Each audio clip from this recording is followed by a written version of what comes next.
Welcome to this video, part 16 of the pre-World Championship match series. We are approaching the match, just a couple of days till the first game. And yeah, part 16 means we're having a Carlsen game again. I've switched colors, Carlsen playing black in the game we're looking at now. And this is a bit of a different game compared to the ones shown before, because it is played at a rapid time control. It's a rapid game, and also it was played blindfolded, so both players played the game without sight of the board, which makes the game all the more interesting. So I mean, interesting. Regular chess is interesting as well, but what I'm going to show is quite spectacular moves, and that these were played at blindfold and rapid time control. It's just very nice. Played in 2007. There was a World Cup in 2007, rapid blindfold in Bilbao, Spain. And yeah, let's see what happens. Karjakin playing white against Carlsen. So let's see. We have 1e4 and Carlsen going for the Sicilian, which isn't his most regular opening against d4, but he's playing all kinds of lines. At the time he played many times the Sveshnikov, so knight c6 invites that. But bishop b5 here played by Karjakin. Nowadays bishop b5 is almost the main line against knight c6, as white really has trouble to show anything in the Sveshnikov, so people more and more switch towards bishop b5. Yeah, against bishop b5 black has mostly two moves. G6, of course intending to fianchetto. This was my choice in this position, I think almost exclusively. And e6, those are the two main moves. There's also d6, but e6 and g6, the main ideas. And here e6 was played also by Carlsen. The idea is to play knight g to e7 to allow an easy recapture on c6. So if white castles now, which is of course a legitimate line, then knight g e7 is black's idea, with this being the point. And white probably won't take here, but this is the general idea. Get the knight to e7. White in the game immediately captured on c6. This is nowadays, I think, maybe the most popular move here. Immediately making sure that black actually gets this double pawns, and taking the chance now to inflict this double pawn before knight e7 is played. Yeah, d3, the next move. This is interesting. White is not castling immediately to have more flexibility in regards to the h-pawn. Yeah, the h-pawn. Yeah, the idea is black now plays knight e7, and quite often the knight goes to g6, which is a pretty decent square for the knight, supporting e6, e5 and controlling vital dark squares.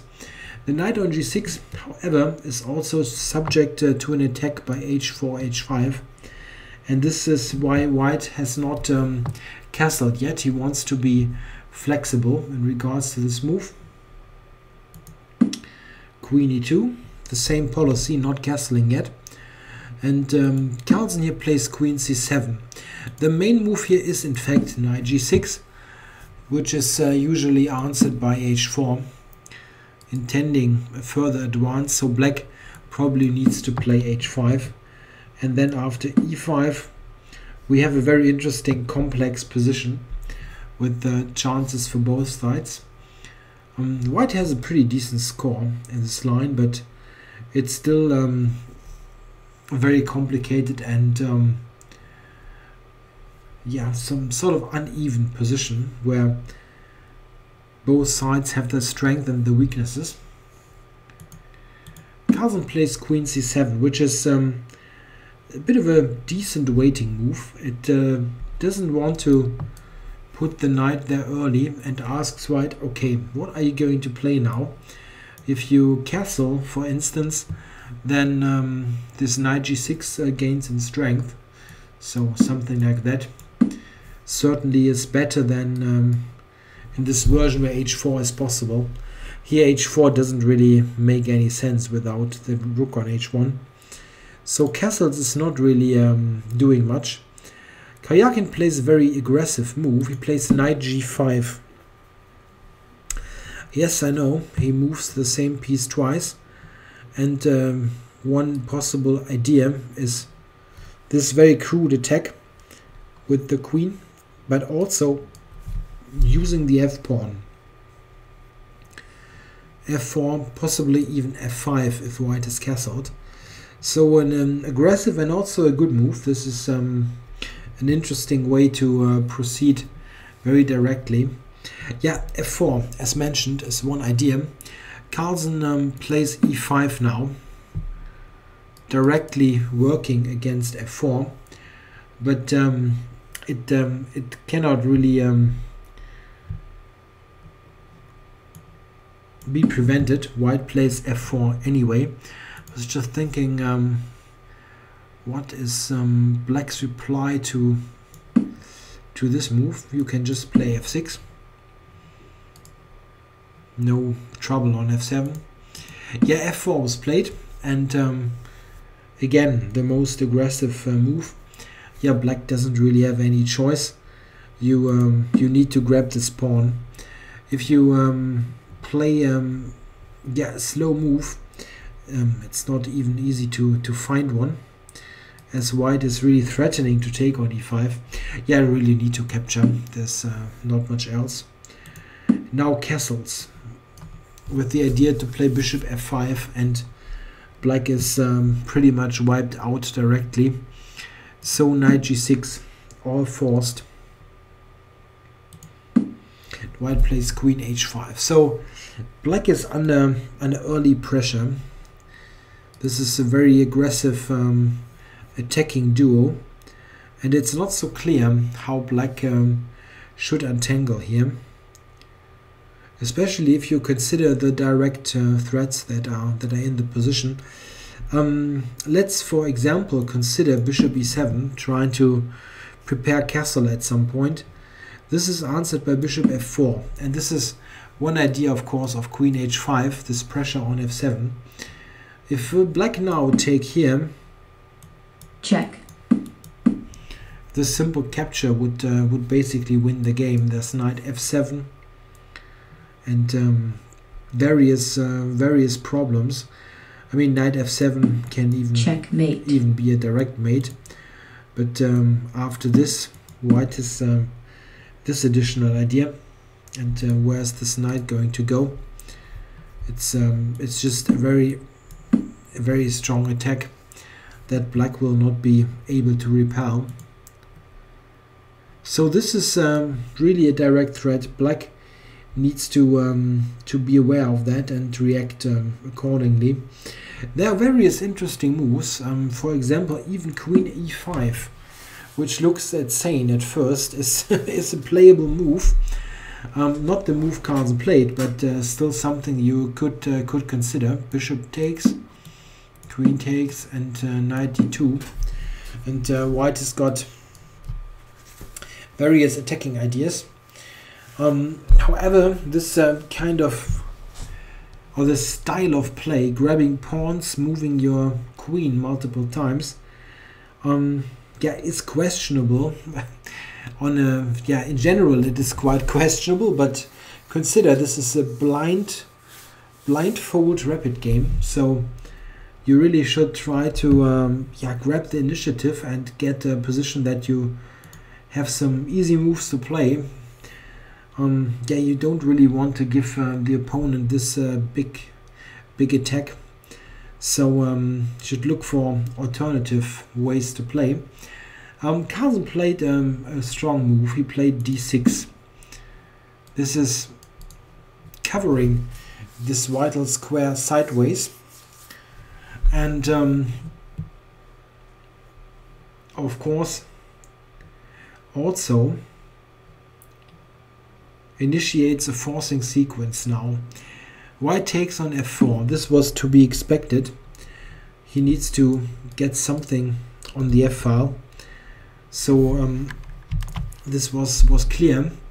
And what should Black do now? One interesting point is that the move h6 is not really good, because White can take on f7.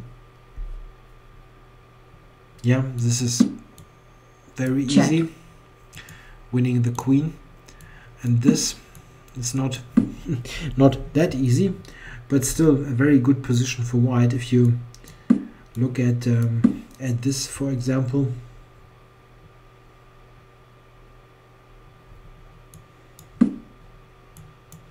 and Whitehead is an excellent game. He will get this third pawn and will have knight c4 coming up with an excellent attack, and you don't even you don't have any material sacrificed, so an excellent position for White, which means that h6, this move is not playable. You need to do something else, and Carlsen finds another solution. He takes on f4, rook takes, and now it really looks very dangerous. Black only has the queen moved, and it's defending f7, but it's not really it's not really enough to defend the f7 pawn.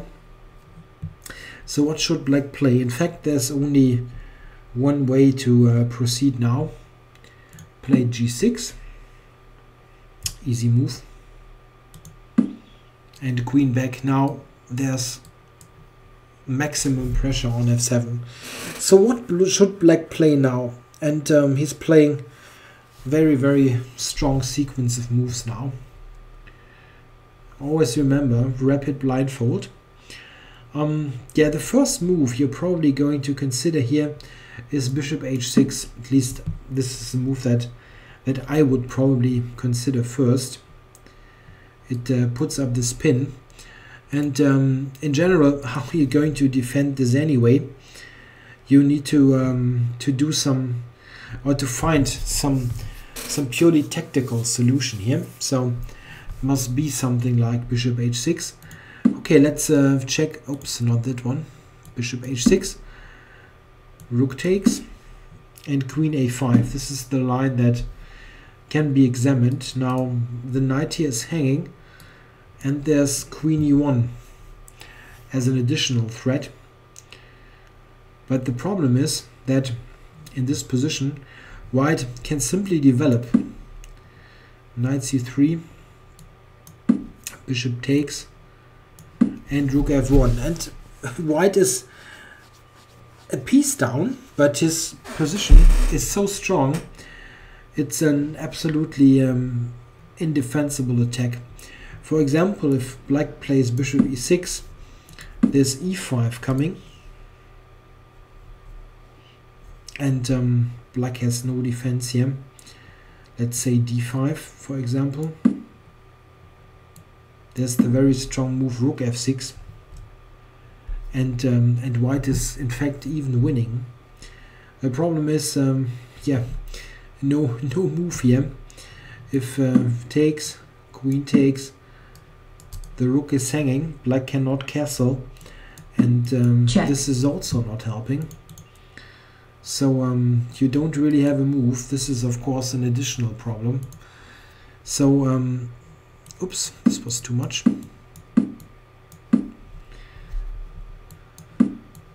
Just wanted to quickly go back to this. Here there are really no moves. What should Black do? If you play something like that, there's rook e7. Check. Yeah, many attacking ways. Bishop h6 for exactly that reason is failing. So what move is there? You can consider bishop to e6, just covering, but look at this position just briefly. It looks really ugly. White is coming here with rook f1 and has this very strong f file. It's not really attractive, and in addition you don't need to take here immediately. White can also first develop with knight d2 or knight a3. It's not an attractive option. Carlsen played the strongest move, bishop to g7. At first you think, wait, isn't this a big problem? Rook f7? Yeah, rook f7 is indeed what was played. We briefly should check knight f7. Knight f7 is answered by castles.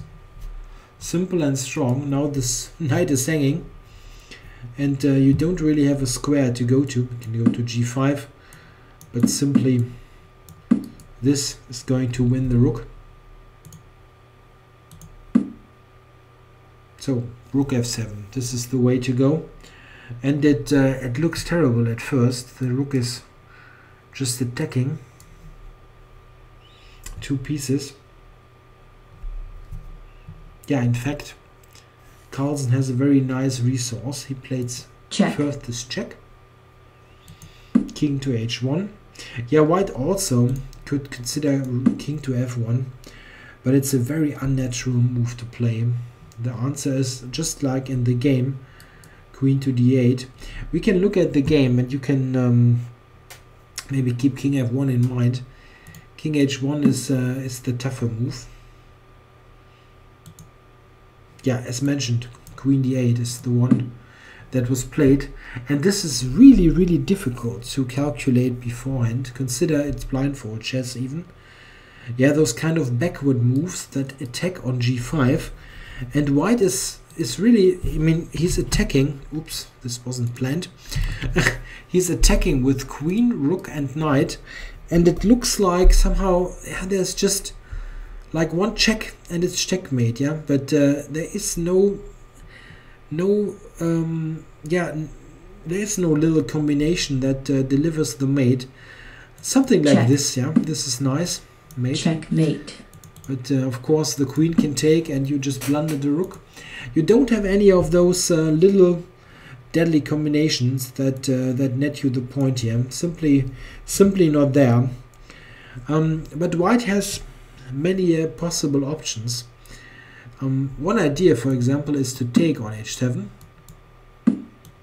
like this. But of course, black can take on b2. And now the problem is, if white plays e5, attacking on c6, and introducing this idea and this idea quite a lot, this black can simply answer with queen e7, funny enough, because queen c6 check, king d8, queen a8, and now queen h7 is quite a simple win for black, who will pick up the rook on a1.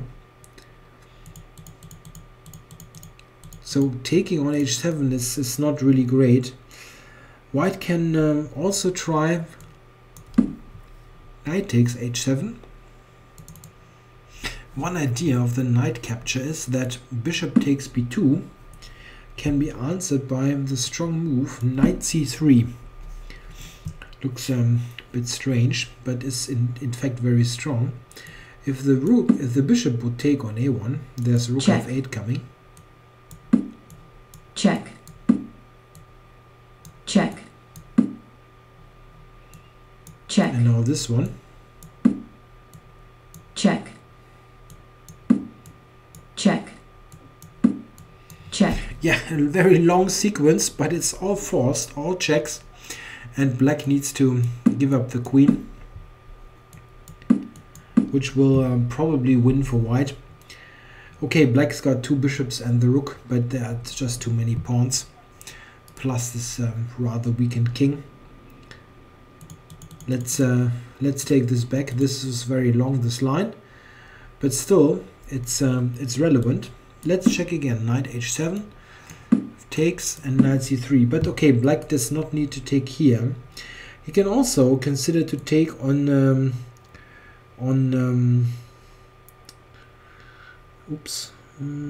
take here, of course. Sorry, Rook f1 then is the idea, of course, getting everything on the f file. And here, this is the move you need to check.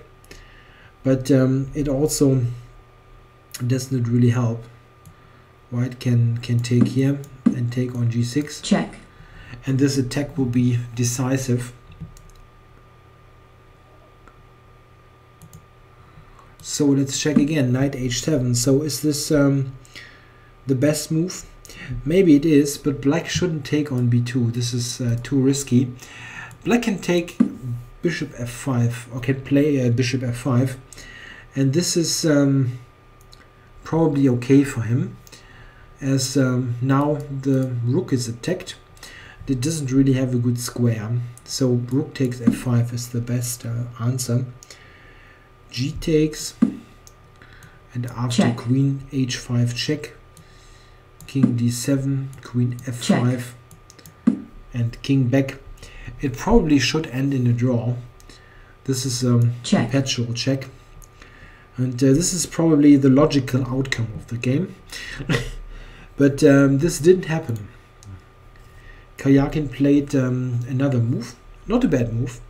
He played c3, attacking the bishop, and here in fact Carlsen had a good alternative, maybe even a better alternative to what he played. He played the bishop to e5. He could have taken on g5. This was an interesting way to go. After takes on d4, queen c1 check. Check. It's a big point. Queen f1 and taking. Check. This position is probably about equal. Black can try with bishop a6 to put some pressure on d3, but white should be able to defend this. This is probably a good alternative for black, but he didn't do that. He played bishop to e5. And exactly here, in this position, Karjakin commits the decisive mistake, but it's very, very tricky, obviously, this position. What should white do? The best move, it seems, here is the move h4. And we will see why this is the best move. Basically, yeah, by studying the game. h6. Let me show you the game, and then I'll show why h4 is better.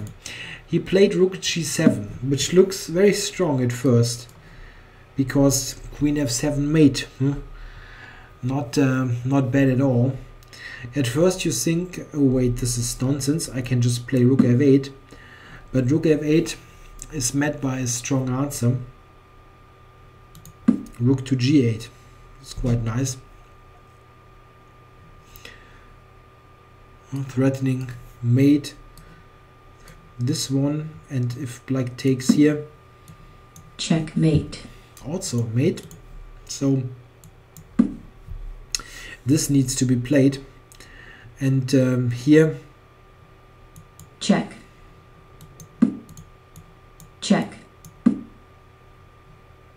check. Yeah, this is one possibility, but this is even stronger, intending a quick rook f1. White is just winning a pawn here in the long run. There's also knight c4 with a good attack here against d6. White is already a pawn up anyway, so very good for white. So what is the problem with rook g7? Yeah, the problem is what Carlsen played. He played queen to f6. This is very strong. The difference, by the way, if white would have played h4 here, the difference is if now h6 and rook g7, quite similar, then queen f6 is no problem at all, because there's this line. Or alternatively, after rook f8, white can play just rook f7 back. And after rook h8, rook g7, we again have a perpetual, or a repetition of moves with a draw. h4 was better, but now let's check why. Rook g7, as mentioned, was played, and now queen f6. Why is this move so strong?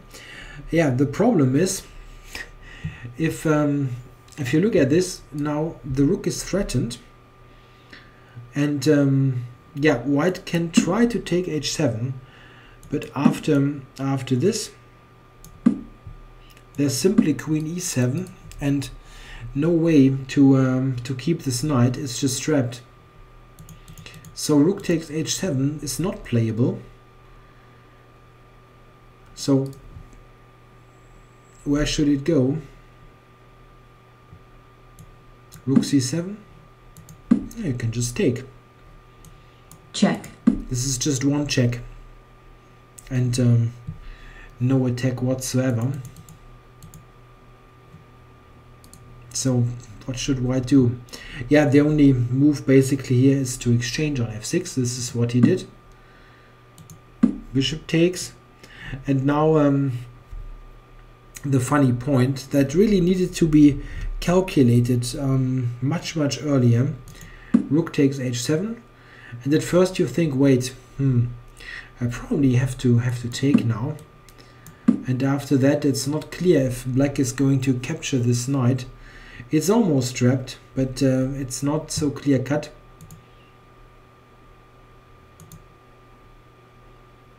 So yeah, but what else? Yeah, in fact, black has a very strong move, and Carlsen played the move, just castles. You can sometimes forget about those kind of moves if you're in this kind of extreme situations where this rook is attacked and the whole king position is wide open. You sometimes forget that you can castle, and black can castle here, and it's a very strong move. It's almost a double attack. The king is attacking the rook, and the bishop is attacking the knight, and it's very difficult to cover both. In fact, it's not only difficult, it's impossible. At first, maybe you think you can give this trick a try, like that. Check. But take note that checkmate. You mated here. Rook h6 is not working as well. So at the end, it all comes to a sad truth for white. A piece is lost. Yeah, quite funny. This this sequence after rook g7 is just great. Queen f6. You need to trade.